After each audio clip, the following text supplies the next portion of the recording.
জয় নিতাই, জয় গৌর, রাধা রানী কি জয়। সকল ভক্তচরণে জানাই শতকোটি বিনম্র প্রণাম। আমরা সকলেই শ্রী জগন্নাথ দেবের পূর্ণ স্নানযাত্রার মাহাত্ম্য কথা পূর্বেই শ্রবণ করেছি। আসুন আজকের ভিডিওতে স্নানযাত্রা পরবর্তী বিভিন্ন লীলা কথা, যেমন গণপতি ভট্টের কাহিনী শ্রবণ করি। আমরা সমস্ত পূজার পূর্বে গণেশের পূজা করে থাকি। এখানেও যে জগন্নাথের অন্যান্য যাত্রার বা উৎসবের পূর্বে গণেশের পূজা হবে, এতে আশ্চর্য হবার কিছু নেই। দারিয়তা ভক্তি গ্রন্থে বলা হয়েছে, কর্ণাটকের কালিয়ারি গ্রামে একজন নিষ্ঠাবান শাস্ত্রজ্ঞ গাণপত্য সম্প্রদায়ভুক্ত ব্রাহ্মণ বাস করতেন। শাস্ত্রাদি অধ্যয়ন করে তিনি জানতে পারলেন ব্রহ্ম নিরাকার, অতএব ইন্দ্রিয়ের অতীত।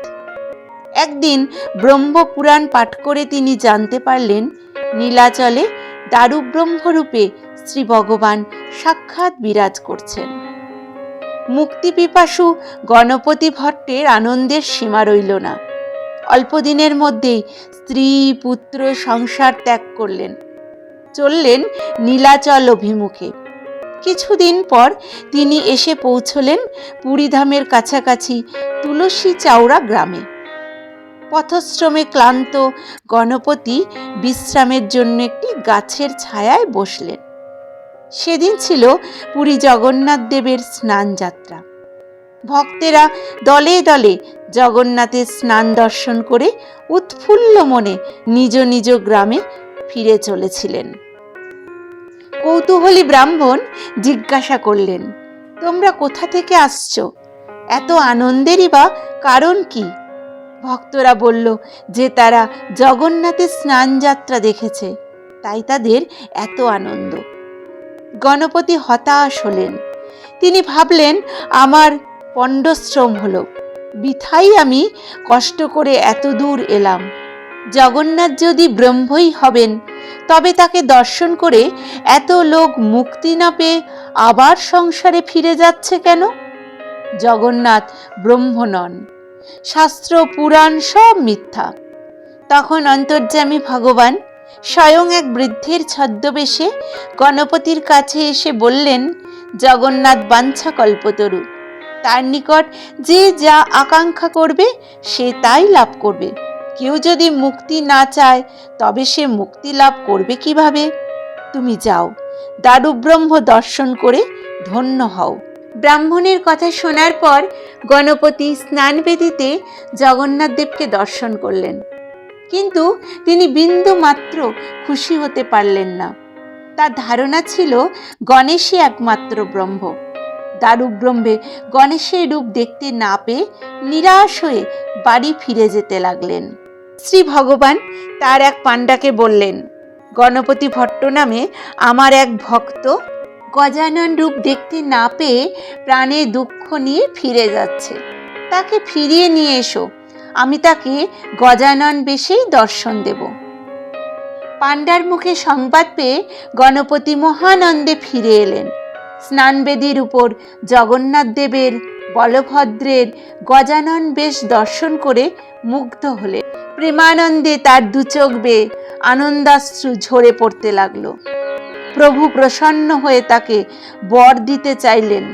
তিনি বললেন, প্রভু, আজ স্নান পূর্ণিমায় পুণ্যতিথিতে তুমি আমাকে যেমন গজানন বেশে দর্শন দিয়েছ, আপামর জনগণকে ভবিষ্যতেও এইভাবে গজানন বেশে দর্শন দিও। ভক্তবৎসল সেই ভক্তের প্রার্থনা মঞ্জুর করলেন শ্রী ভগবান। তারপর গণপতির দেহ থেকে এক অপূর্ব স্নিগ্ধ জ্যোতিশিখা বের হয়ে শ্রী জগন্নাথ দেবের শ্রীঅঙ্গে মিশে গেল। পড়ে রইল তার প্রাণহীন নশ্বর দেহটি। সেই থেকে প্রতি বছর স্নান পূর্ণিমার তিথিতে মহাপ্রভু গজানন বেশ বা গণেশের বেশে ভক্তদের দর্শন দেন। ব্রাহ্ম গণপতি অমর হয়ে রইলেন তার ভক্তির দৃঢ়তার জন্য, এবং ভগবানও যে ভক্তাধীন তার প্রমাণ রইল। জগন্নাথ দেবের প্রকট হওয়া সম্বন্ধে যে সমস্ত পুরাণ কথা প্রচলিত রয়েছে তার সবগুলিতেই এই কথা স্বীকৃত যে তিনি আদিতে ছিলেন শবর দেবতা, অর্থাৎ তার সেবা পূজা ইত্যাদি দায়িত্ব শবরদের হাতেই ন্যস্ত ছিল। তাই জগন্নাথ দেবকে আর্য রীতির অন্তর্ভুক্ত করা হলেও পূজা পদ্ধতির মধ্যেও অনার্য প্রভাব আজও অক্ষুণ্ণ। স্নানযাত্রা উৎসবেও এর পরিচয় মেলে।